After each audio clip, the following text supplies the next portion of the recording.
Royal challengers Bengaluru कोणत्याही खेळावर किंवा कोणत्याही टीमवर माझा अजिबात आक्षेप नाही.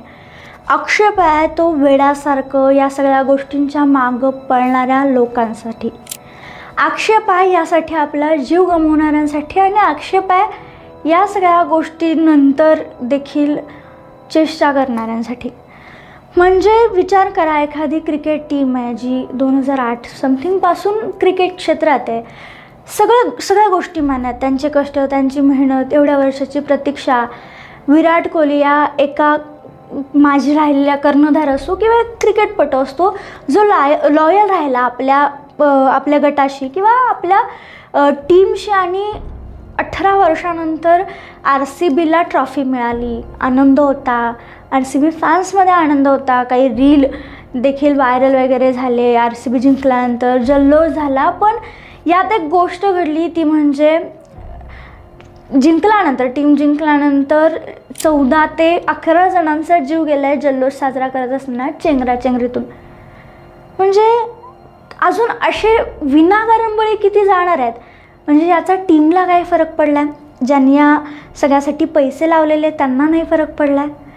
जे अधिकारी होते, जे काही तिथं ज्या गोष्टी होत्या त्यांना निलंबित करण्यात आलं आहे.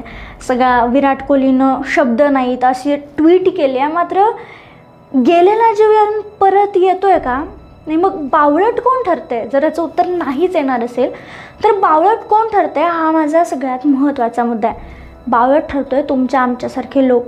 एखाद्याचा फॅन असणं, एखाद्याविषयी प्रेम असणं, लॉयल्टी असणं, सगळ्या गोष्टी अगदी बरोबर आहेत. पण जर त्या जीव घेण्या ठरत असतील तर मग काय? जाणाऱ्यांचे जीव गेले, सरकार त्यांना पैसे देतील, पण तो माणूस परत येणार आहे का? म्हणजे प्रेमाची हद्द किंवा तो जो वेडेपणा असतो तो इथंपर्यंत जाऊ द्यायला नको पाहिजे जिथंपर्यंत जर ते आपल्याला जीवापर्यंत, आपल्या जीवाच्या शेवटपर्यंत नेत असेल तर. मग का आपण हा बावळटपणा करत सुटले? म्हणजे हे आत्ताचं नाही. कुंभमेळ्यात देखील चेंगराचेंगरीमुळं मृत्यू झाला आणि अशा अनेक घटना आहेत जिथे चेंगराचेंगरी होऊन मृत्यू होतो आणि तेव्हा सगळेजण सॉरी म्हणतात, पैसे देतात, निलंबित होतात आणि झालं, संपलं. पण माणसाच्या गेलेलं आयुष्य असतं, गेलेला जीव असतो, त्या जर तो कुटुंब प्रमुख असेल किंवा फॅमिलीमधल्या त्या लोकांचे काय हाल होत असतील याचा विचार आपल्यासारख्या तुमच्या आमच्या लोकांनी करणं गरजेचं आहे ना.